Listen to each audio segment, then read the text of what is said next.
Salam bahagia, salam guru penggerak. Perkenalkan, saya Mina, CGP Angkatan 9 dari Kabupaten Serdang Bedagai.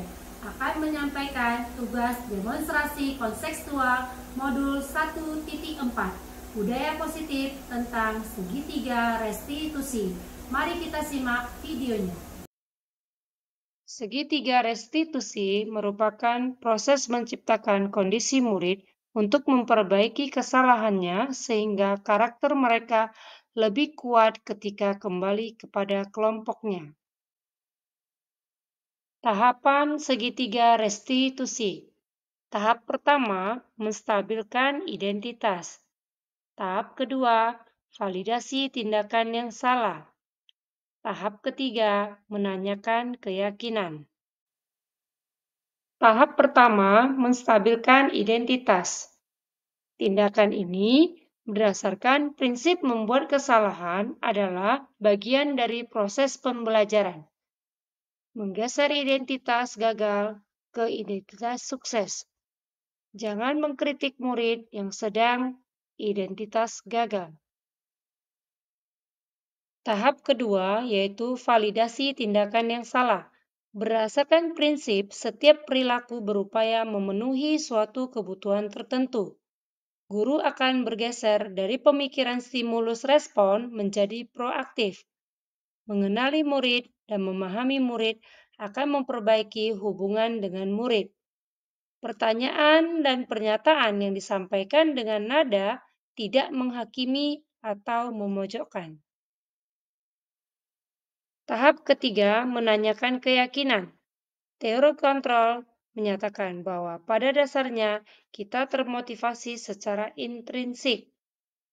Setelah perilaku divalidasi dan diidentifikasi sukses sudah stabil, maka murid siap mengaitkan keyakinan dengan tindakan yang salah.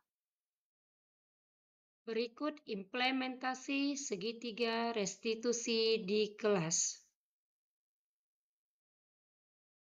Kasus pertama, Raisa tanpa sengaja menjatuhkan botol minum Alika.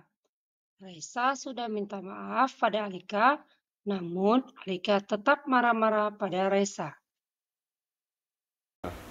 Hai Raisa, hai Alika, kenapa kalian berdua kok merengut? Sepertinya ada masalah. Gini loh Bu, Raisa menjatuhkan botol minum saya, sehingga pecah tutup botolnya Bu. Benar, tapi saya kan nggak sengaja. Lagian Alika naruh botol minumnya di tepi meja kami. Saya sih nggak sengaja, saya juga sudah minta maaf sama Alika, tapi Alikanya masih marah-marah. Loh, kenapa tadi jalan tidak lihat-lihat? Sekarang gak usah ribut. Ibu guru panggil kalian ke sini untuk mencari solusi bagaimana memecahkan masalah ini, bukan untuk saling menyalahkan. Bukan mencari yang benar dan bukan mencari yang salah. Dalam masalah ini, Alika, semua orang itu punya rasa marah. Begitu juga dengan ibu. Ibu juga bisa marah kalau ada yang buat ibu kesal. Tapi tadi kan kamu cuma marah-marah saja kan? Kamu tidak pukul dia kan? Tidak Bu, saya hanya marah-marah. Tetapi saya sudah gerem, sudah mau memukul. Saya ingat dan tahan karena saya kasihan sama dia.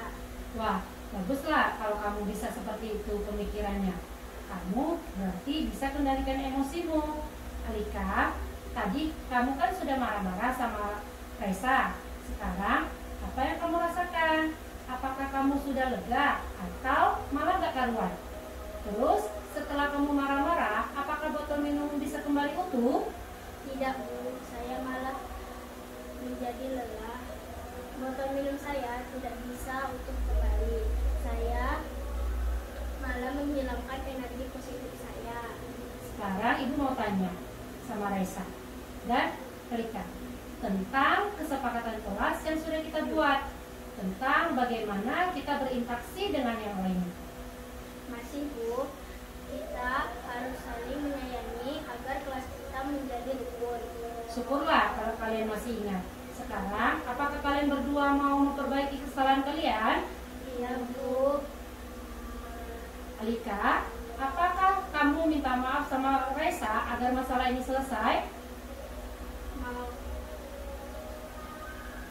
Bu. Tadinya saya ingin memintanya untuk menggantikan botol minum saya, tapi saya rasa tidak, karena saya juga ini juga kecerobohan saya sendiri. Mungkin botol minum ini masih bisa saya perbaiki.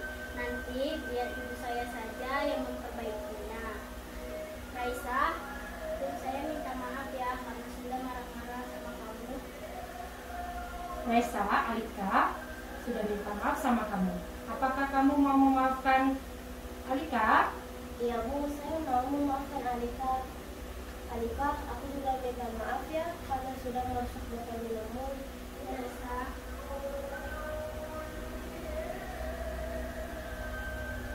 Ya, ini juga kecerobohan saya karena tidak menaruhnya di dalam laci. Nah, sekarang kalian sudah benar-benar baikan. Ya Bu. Kalau begitu kami sudah boleh istirahat kan Bu? Tentu saja, kalian harus tetap saling menjaga persahabatan kalian dan saling menyayangi ya. Siap Bu. Terima kasih ya Bu. Kasus kedua, Hilda adalah seorang yang semangat, aktif dalam mengikuti kegiatan belajar dalam kelas. Namun hari ini Hilda terlihat diam dan malas-malasan. Ternyata dia sedang kesel sama ibunya. Permisi Bu. Ayo sini Hilda, silakan duduk. Hari ini kamu sehat nak? Sehat Bu. Syukurlah. Kamu tahu nggak kenapa kira-kira ibu memanggil kamu ke sini? Tidak tahu Bu. Tadi dalam kelas ibu melihat kamu itu tidak seperti biasanya. Biasanya kamu aktif, semangat, selalu menjawab pertanyaan ibu. Tapi tadi ibu lihat kamu lesu, males, tidak semangat. Kamu ada masalah? Ya Bu, saya lagi kesal. Kamu lagi kesal sama siapa? Saya lagi kesal sama mama saya Bu. Saya minta dibelikan HP, tapi tidak diberi-berikan. Ibu bilang ibu nggak punya uang. Saya jadi malas sekolah.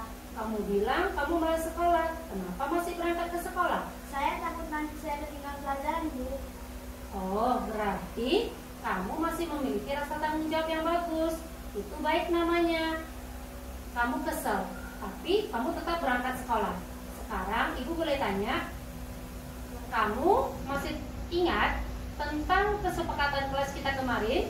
Masih Bu. Kalau kamu masih ingat, kira-kira apa kesepakatan yang kamu langgar hari ini? Kesepakatan kelas membawa HP jika disuruh guru. Hari ini ibu tidak menyuruh kami membawa HP Bu. Dengan kamu kesal, malas sekolah, apakah ibumu tetap akan membelikan HP untukmu? Tidak Bu. Saya malah ketinggalan pelajaran hari ini Bu. Saya rugi. Nah, kira-kira apa solusi yang kamu buat selain malas belajar? Saya akan semangat belajar dan minta maaf pada orang tua kita. Saya akan menabung dan belajar bersabar agar bisa membeli HP sendiri. Nah, gitu dong. Tetap semangat belajar dan jadi anak yang baik. Kalau begitu, sekarang kamu boleh istirahat. Terima kasih Bu. Perkenalkan, nama saya Hilda Syafal Madiraka, kelas 6 SD Setiabudi Abadi. Pemecahan masalah tersebut sangat efektif karena menyelesaikan masalah dengan tenang tanpa emosi, sehingga siswa menyadari kesalahan sendiri dan tidak merasa disalahkan serta mendapat penguatan untuk lebih baik ke depannya. Terima kasih. Perkenalkan, nama saya Raisa Yawirmanti, saya dari kelas 6A. Menurut saya, penyelesaian kasus tadi sangat tepat karena fokus pada pemecahan masalah dan tidak mencari siapa yang benar dan siapa yang salah. Siswa akan merasa nyaman dan menjadi pribadi yang lebih baik.